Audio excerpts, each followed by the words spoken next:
बॉलीवुड की खूबसूरत एक्ट्रेसेस में शामिल तब्बू 53 साल की हो गई हैं। बेइंतहा खूबसूरत और टैलेंट होने के बावजूद तब्बू को परफेक्ट पार्टनर नहीं मिल पाया, क्योंकि उन्हें वो प्यार नहीं मिला जिसकी उन्हें तलाश थी। हालांकि सिर्फ पार्टनर ही नहीं बल्कि पिता का प्यार भी तब्बू के नसीब में नहीं रहा।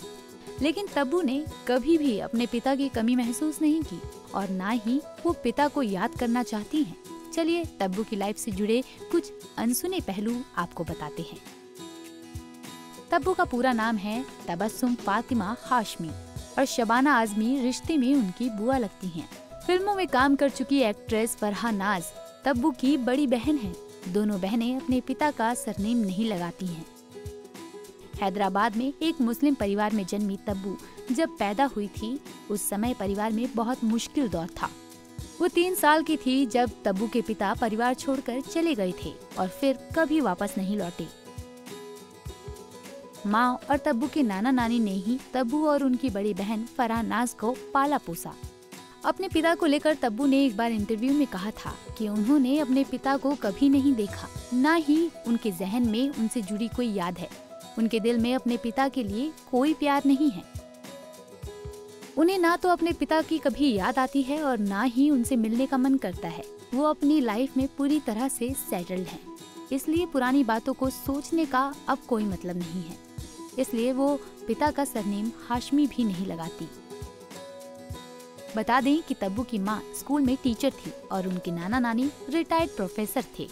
तब्बू के नाना नानी एक स्कूल चलाते थे। साल 1983 में वो अपनी माँ और बहन फरहा के साथ मुंबई आ गई थी। यहाँ उन्होंने सेंट जेवियर कॉलेज में 2 साल तक पढ़ाई की। इसी दौरान मिले एक फिल्म के ऑफर ने तब्बू की किस्मत बदल दी। साल 1985 में आई हम नौजवान फिल्म में वो देवानंद की बेटी बनी थी और उस समय तब्बू की उम्र 14 साल थी। देवानंद साहब ने ही उन्हें तबस्सुम से तब्बू नाम दिया था। तब्बू ने बतौर हीरोइन 1991 में आई तेलुगु फिल्म कुली नंबर 1 में डेब्यू किया था। तब्बू ने साल 1994 में हिंदी फिल्मों में डेब्यू किया। उनकी पहली फिल्म पहला पहला प्यार थी, हालांकि वो फ्लॉप रही। उसी साल अजय देवगन के साथ फिल्म विजयपथ रिलीज हुई। इस फिल्म में तब्बू के काम को तारीफ मिली। फिल्म के लिए उन्हें फिल्म फेयर का बेस्ट फीमेल डेब्यू का अवार्ड भी दिया गया। करियर में तो तब्बू का लक अच्छा रहा, लेकिन पर्सनल लाइफ में तब्बू अकेले रह गई। हालांकि इंडस्ट्री के बहुत से लोगों से उनका नाम जुड़ा, लेकिन बात शादी तक नहीं पहुंची। तब्बू और अजय देवगन का नाम जुड़ा। खबरें ऐसी भी आती रही थी कि अजय के शादी करने के बाद तब्बू ने फिर किसी और से शादी नहीं की। डायरेक्टर साजिद नाडियावाला और साउथ स्टार नागार्जुन से भी तब्बू का नाम जोड़ा गया। नागार्जुन के साथ वो 15 साल तक रिलेशनशिप में रही। एक इंटरव्यू में खुद नागार्जुन ने भी कहा था कि तब्बू के लिए उनके दिल में हमेशा एक स्पेस है और हमेशा रहेगा। लेकिन नागार्जुन तब्बू के लिए अपनी पत्नी को कभी छोड़ना नहीं चाहते थे।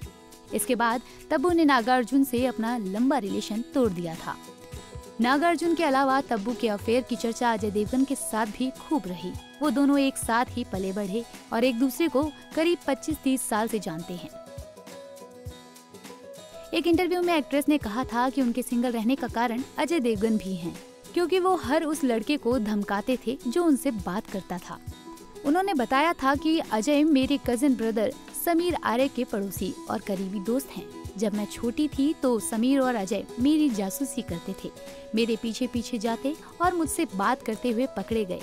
किसी भी लड़के को पीटने की धमकी देते। वो बड़े बदमाश थे और अगर मैं आज अकेली हूँ तो वो अजय की वजह से है। मुझे उम्मीद है कि वो पछताएंगे। अपने सिंगल होने पर तब्बू ने बात की थी और कहा था कि उन्हें सिंगल वर्ड बुरा नहीं लगता, क्योंकि जिंदगी में खुशियाँ केवल रिलेशनशिप से नहीं आती हैं। गलत पार्टनर के साथ जिंदगी बिताने से अच्छा अकेले रहना है। तब्बू की संपत्ति की बात करें तो रिपोर्ट्स के मुताबिक तब्बू 50 से 55 करोड़ के आसपास की संपत्ति की मालकिन है। तब्बू के पास हैदराबाद में एक लग्जरी बंगला है। शबाना और तब्बू तो अभी भी किसी न किसी मौके पर इवेंट पर नजर आती हैं, लेकिन फरहा नाज इवेंट्स में ना के बराबर ही दिखती हैं और अचानक गुमनाम होने की वजह उनकी पर्सनल लाइफ ही थी। पीक पर पहुंचे करियर के बीच फरहा ने दारा सिंह के बेटे विंदु दारा सिंह से शादी कर ली थी और घर बसा लिया था। इस शादी से उन्हें एक बेटा था जिसका नाम उन्होंने फतेह रंधावा रखा था। लेकिन शादी के 6 साल बाद दोनों का तलाक हो गया था। लेकिन साल भर में ही इन्होंने एक्टर सुमित सहगल से दूसरी शादी कर ली थी। जब मीडिया में ये खबरें आई तो सब हैरान रह गए। दरअसल सुमित सहगल भी पहले से ही शादीशुदा थे और बॉलीवुड में वो बतौर हीरो आ रहे थे। 30 फिल्मों में काम कर उन्होंने एक्टिंग को बाय बाय कह दिया, क्योंकि बतौर एक्टर उनका करियर कुछ खास नहीं चल रहा था। लेकिन एक्टिंग छोड़ते ही उनकी किस्मत चमक उठी। सुमित का एक्टिंग करियर चल नहीं रहा था और ना ही सुमित की पहली शादी।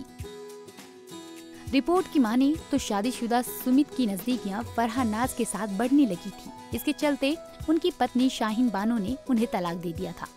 शाहीन बानो भी एक्टिंग की दुनिया में ही थी और रिश्ते में कियारा की मासी लगती हैं। कहा तो ये भी जाता था कि वो सलमान की पहली गर्लफ्रेंड थी। शाहीन को तलाक देने के तुरंत बाद ही उन्होंने फरहा नाज से शादी कर ली। फरहा के चलते सुमित ने अपनी शादी तोड़ दी और उनकी इस शादी से एक बेटी भी थी। सुमित और फरहा ने एक्टिंग के बाद प्रोडक्शन में हाथ आजमाया। उन्होंने सुमित आर्ट नाम की एक कंपनी बनाई जो दूसरी भाषाओं की फिल्म को हिंदी में डबिंग करने का काम करने लगी। कुछ ही सालों में कंपनी खूब पैसा कमाने लगी। दोनों वही कंपनी संभाल रहे हैं। अपनी पर्सनल दुनिया में मस्त फरहा कैमरे और लाइमलाइट से दूर पति के साथ मुंबई में ही रहती हैं। आपको तब्बू और फरहा में कौन ज्यादा पसंद है, हमें कमेंट बॉक्स में बताना ना भूलें। ऐसे ही और वीडियोस के लिए आप नारी के पेज को YouTube पर सब्सक्राइब, Facebook पर लाइक और Insta पर फॉलो करना ना भूलें।